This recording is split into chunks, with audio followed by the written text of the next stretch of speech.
Pushers use a play called trench warfare, and here are two plays you can use to counteract it. So what is trench warfare? Well, pushers like to play from way behind the baseline in an area I call the trench. So if I draw a box around the Fuzzy Yellow Balls logo way behind the baseline, this is where they like to hang out. They like to be way behind the baseline so they can run everything down, and then they want to push you back into your own trench. So if I draw that trench around the control bar, they want you playing from back here. And then they're just going to moonball you to death during a rally. And trench warfare is a battle of attrition. So you're back here, you don't have any angles, they can run everything down, and they're just going to keep you back here. And over the course of a match, you're going to make more and more errors. You've probably been told to serve and volley against a pusher, but what if your volleys from no man's land aren't any good? If that's you, you can use a play called serve plus one approach, where you are going to serve out wide to the pusher and pull them off the court. And then when they return, and this return is probably going to come cross court, what you want to do is you want to move around this return and make sure you hit a forehand. You're trying to do what we call upgrade to a forehand, your stronger shot, and you're going to hit this forehand into the open court, and you are immediately going to follow it to the net.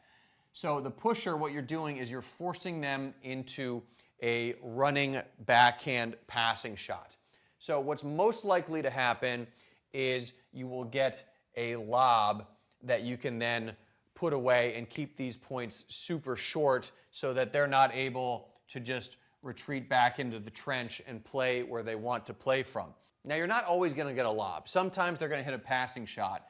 And if they pass you down the line like this is a pass you do not want to defend. If they go for this and make it, good for them, but most of the time this is going to be an error. The passing shot you do want to defend is the cross-court passing shot. Now, when they hit this ball, because this is a volley where you're hitting an approach shot and you're moving forward, you're probably going to get it around the service line.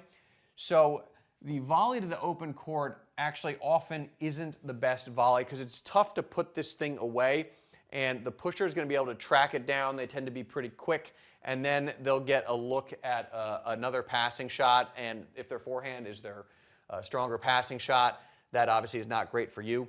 So what you want to do instead is they're going to be anticipating this, right? The pusher's going to be anticipating this, so they're going to be moving in this direction after they hit this backhand here. You want to hit your volley back behind them. You want to wrong foot them, use their speed against them, and then when you do this, now you're very likely to get that lob. When you wrong foot someone like this, when you volley behind, the next shot is almost always a lob, and then you'll be able to hit an overhead and end the point.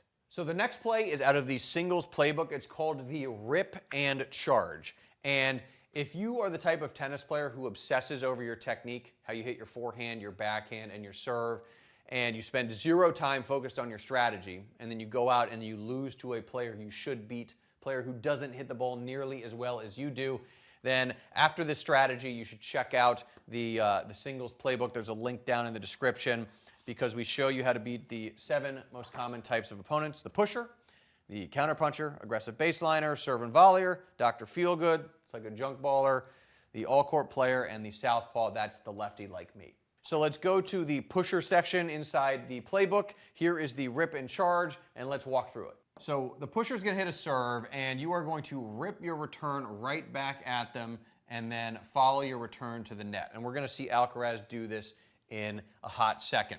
Now, the reason this works so well is the pusher wants to be back in their trench. So they're going to serve and start retreating. And by returning it right at them, you're going to rush them, right? They're going to be moving backwards, and you're taking time away. If you can get it right at them, they're not going to even be able to take a full swing because you're jamming them.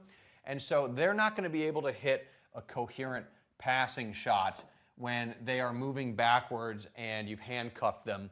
And what is way more likely to happen is they are going to hit a weak lob that they might just outright miss, and if not, you're going to get an easy overhead that you can put away.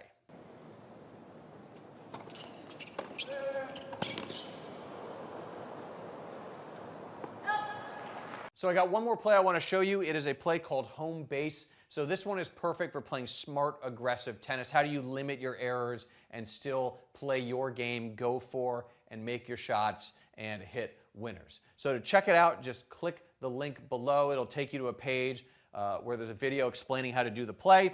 And if you like what you see, you can pick up a copy of the Singles Playbook.